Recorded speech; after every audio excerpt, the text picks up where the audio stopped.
Mangli birthday ఫంక్షన్లో మద్యం, విదేశీ మద్యం ప్లస్ గంజాయి దొరికినాయని చెప్పేసి కేసులు అవి పెట్టారు.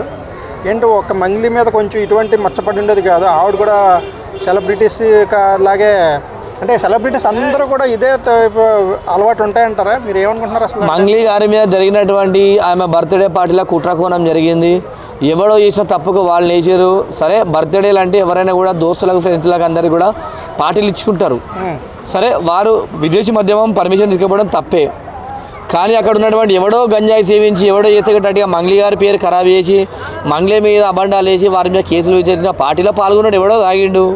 అయితే బర్త్డే ఆమెనే అనడం అది కరెక్ట్ కాదని చెప్పేసి నేను అనుకుంటున్నా. అంటే ఈ కల్చర్ ఉందంటారా అసలు? ఈ అంటే కొంచెం పోలీసులు పట్టించుకోకుండా ఈ అలవాట్లు, అంటే క్రియేటివ్ పీపుల్ అంతా కూడా కొంచెం వీటికి వ్యసనాలకు బానిసలు అవుతున్నారు అనుకోవచ్చు అంటారా? అక్కడ ఉన్నటువంటి మంగ్లీ గారు తాగితే తప్పు అవుతుందండి. తాగింది ఎవడో కదా, వాడి మీద కేసు ఫైల్ చేయాలి. కానీ మంగ్లీ తాగిందని చెప్పి మంగ్లీ మీద ఆమె మీద వేయడం కరెక్ట్ కాదుగా. ఇప్పుడు మనం చిన్నపాటి ఫంక్షన్ చేసుకుంటాం, ఎవడో చిన్న కొట్లాడితే ఆ ఫంక్షన్ ఉంది బాధ్యతనా? అది కాదు కదా. వాడు ఎవడో తాగిండు, వాళ్ళు కూడా ఆమె కూడా ప్రోత్సహించింది. ఆ తాగుమని ఇట్లా ప్రోత్సహించలే కదా. కామన్గా పార్టీ వస్తే ఎవరైనా మందు తాగుతారు, కామన్ సహజం. తెలంగాణ ప్రాంతంగానే ఉమ్మడి ఆంధ్రప్రదేశ్లో మనం తెలుగు రాష్ట్రాలలో మందు తాగడం సహజం. అది ఫంక్షన్ అంటేనే మందు తాగడము ముక్క చుక్క రెండు కంపల్సరీ మ్యాండేటరీ. అది చిన్నపాటి ఫంక్షన్ నుంచి పుట్టిన బాబు నుంచి చచ్చేంత వరకు కూడా ప్రతి అది కామన్. అది అయినంత మాత్రాన ఆమె బర్త్డే సెలబ్రేట్ చేసుకుంటే ఎవడో తాగితే వాడి మీద కేసు పెట్టాలి. కానీ ఈ బర్త్డే చేసుకుని ఆమె మీద కేసు పెట్టడం సరికాదని చెప్పి తెలియజేస్తున్నాను. అంటే ఈవిడ పర్మిషన్ కూడా తీసుకోకుండా డీజేలో ఏ పర్మిషన్ లేకుండా కూడా చేస్తుందని కేసులు పెట్టారు కదా. అంటే డీజే పర్మిషన్ తీసుకోకపోవడం ఫామ్ హౌస్లో మరి డీజే అయితే కంపల్సరీ పర్మిషన్ తీసుకోవాలి 10 o'clock లోపు. కానీ ఇదైతే కుట్రపూరితంగా అయిందని చెప్పేసి అనుకుంటున్నా. ఏదేమైనప్పటికీ కూడా కొన్ని విషయాలలో విదేశీ మద్యమం అంటే గట్రా అది ఎక్సైజ్ దగ్గర పర్మిషన్ తీసుకోవాలి కాబట్టి కంపల్సరీ ఒక చిన్నపాటి ఒక లెటర్ రాసి ఇస్తే కంపల్సరీ గవర్నమెంట్ పర్మిషన్ ఇస్తుంది. ఆ లెటర్ రాసి ఇవ్వకపోవడం కూడా తప్పే. కానీ ఏదేమైనప్పటికీ కూడా ఇదైతే కుట్రపూరితంగా మంగ్లీ గారి పైన చేసిరని చెప్పేసి అనుకుంటున్నాం. ఇమేజ్ డ్యామేజ్ ఎందుకు మంగ్లీ గారి మీద ఎందుకు కుట్ర చేయాల్సిన అవసరం ఎందుకు ఉంటుంది పోలీసులకి? ఈ పోలీసులా కాదండి, ఇండస్ట్రీలో ఉన్నటువంటి ఆ సింగర్లలోనే ఒకడు ఎదుగుతుంటే ఇంకోటి మీద అబండాలు వేయాలి, ఒకటిని ఎప్పుడు దొక్కేయాలనే కాన్సెప్ట్తో ఉంటారు తప్ప పోలీసులకు ఏ విధంగా వెళ్తాండి? అందులో ఉన్నోడేమో ఇన్ఫర్మేషన్ ఇస్తారు కదా పోలీసులకు తెలిసేది. వాళ్ళకి ఏం తెలుసు పోలీసు ఎవరు చేస్తుంటారని? మంగ్లీ శత్రువులు అంటే ఎవరు అనిపిస్తుంది? అందులో పాటలు పాడే సింగర్లు, అందులో ఉన్నటువంటి వాళ్ళే ఉంటారు తప్ప మిగతా వాళ్ళు ఎవరు ఉండరని చెప్పేసి తెలియజేస్తుంది. అంటే మంగ్లీ తప్పేం లేదని మీ ఉద్దేశమా? పర్మిషన్ తీసుకపోవడం తప్పు, కానీ ఆమె బర్త్డేలో ఎవడో ఇన్సిడెంట్ చేసినా ఆమె మీద కేసు పెట్టడం తప్పు అని చెప్పేసి అనుకుంటున్నా. ఓకే. మంగ్లీ బర్త్డే పార్టీలో గంజాయి ప్లస్ విదేశీ మద్యం దొరికినాయని కేసులు అవి పెట్టారు.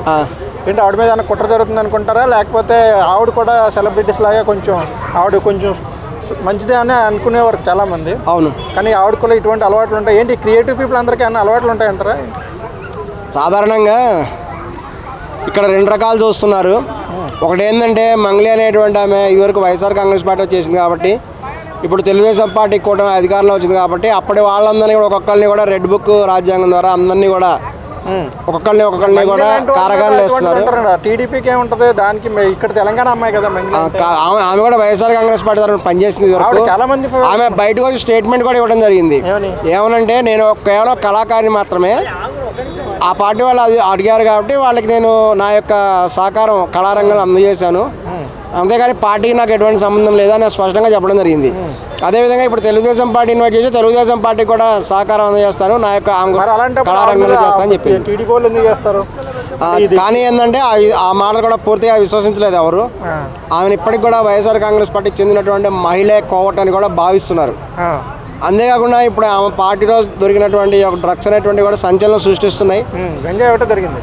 ఇవేంటంటే ఇవన్నీ గంజాయి ఇవన్నీ కూడా ఆమె పార్టీలో దొరకడం అంటే సాధారణంగా ఏంటంటే ఈ యొక్క హై క్లాస్ ఈ యొక్క పబ్లో అయితేనేమి ఈ యొక్క డ్రగ్స్ కల్చర్ ఉంది, పబ్స్ ఈ యొక్క గంజాయి వంటి కల్చర్ ఉందని చెప్తారు. మామూలుగా ఇక సినిమా హీరోలు అయితేనేమి మనం బయట గమనిస్తే అథ్లెట్స్ వాళ్ళు కూడా వాళ్ళ యొక్క కెపాసిటీని పెంచుకోవడానికి వాళ్ళు ఈ విధంగా డ్రగ్స్ వాడతారని వింటారు. అలాగే సినిమా ఫీల్డ్లో అందం పెంచుకోవడానికి కొన్ని డ్రగ్స్ వాడతారని కూడా వినికిడి ఉంది బయట. వాళ్ళ అందం పెరుగుతుందని వాళ్ళు డ్యాన్స్ చేయాలన్నా వివిధ రకాల ఫైటింగ్స్ చేయాలన్నా ఈ యొక్క యాక్టింగ్ చేయడానికి విపరీతమైన శ్రమతో కూడుకుంది కాబట్టి వారి యొక్క శరీరం క్యాపబిలిటీ పెంచడానికి కూడా డ్రగ్స్ వాడతారని రిలీఫ్ అవడం కోసం అని చెప్పేసి అలాంటి వ్యసనాలకు లోన్ అవుతారంటారా? వ్యసనం అని కాదు, అది డ్రగ్స్ అంటే ఏంటంటే మన యొక్క ఇమ్యూనిటీ పవర్ పెంచడం, అనేక రకాల ఒక మనిషికి ఉండేటువంటి దాన్ని పెంచేదాన్ని అనేక రెట్లు పెంచడం అది డ్రగ్స్ అంటే. ఇప్పుడు కావాలని తప్పు చేసిందని అనుకోవచ్చు అంటారా? ఇప్పుడు ఆమె ఫీల్డ్లో ఖచ్చితంగా అక్కడ వచ్చిన వాళ్ళు కొంతమంది తీసుకొచ్చి ఉండొచ్చు, లేకపోతే ఇటువంటి పెద్ద పెద్ద పార్టీలలో సహజంగా కొంత ఇట్లా అవుతుంటాయి. వీటి మీద పోలీసులు తగినటువంటి ఎంక్వైరీ చేయాలి. ఒకవేళ పార్టీ వాళ్ళు సప్లై చేస్తే ఖచ్చితంగా మంగ్లీ మీద చర్యలు తీసుకోవాలి.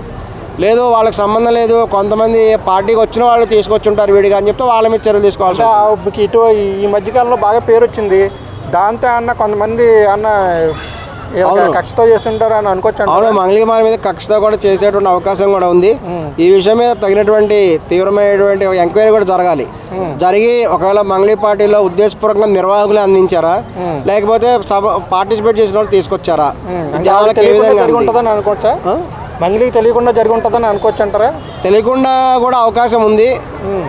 కానీ ఏంటంటే నిర్వాహకులు స్థాయిలో ఇది తెలియకుండా జరిగిందని కూడా అనుకోవడానికి కూడా లేదు. కాబట్టి ఖచ్చితంగా కూడా ఆమె మీద కూడా యాక్షన్ తీసుకోవాలి. ఆమె మీద కూడా తప్పనిసరిగా ఎంక్వైరీ చేయాలి. మంగ్లీ కూడా ఎంక్వైరీ చేసి ఆమె తన యొక్క మంగ్లీకి ఏమి పాజిటివ్ రాలేనట్టుంది, గంజాయి తీసుకున్నట్టు ఏమి రిపోర్ట్స్ రాలేనట్టుంది. వచ్చిన వాళ్ళు 9 మందికి ఉందంట కొంచెం అది. సో అమ్మాయికి ఏమి అలవాటు లేనట్టున్నాయి. ఇప్పుడు ఆమె ఆ విషయం కూడా నిరూపించుకోవాలి. తన సభకి ఈ యొక్క విధానానికి తనకేం సంబంధం లేదు అని ఆమె నిరూపించుకోవాలి. ఈ యొక్క గంజాయికి. లేకపోతే ఇప్పుడు ఏంటంటే చట్టం ఎలా ఉందంటే సేవించిన వాళ్ళకంటే సప్లై చేసిన వాళ్ళకి ఎక్కువ నేరస్తులు అన్నమాట. కాబట్టి తప్పనిసరిగా కూడా అక్కడ ఎవరు తీసుకొచ్చారు, ఎవరు చేశారు అనేది, ఎవరు కన్జ్యూమ్ చేశారు, అది ఎవరు అమ్మారు, ఎవరి ద్వారా వచ్చింది అంతా కూడా ఎంక్వైరీ చేయాలి. తప్పనిసరిగా ఈ విధంగా కూడా ఆమె మీద చర్యలు ఉంటే కూడా మంగ్లీ మీద కూడా చర్యలు తీసుకోవాలి.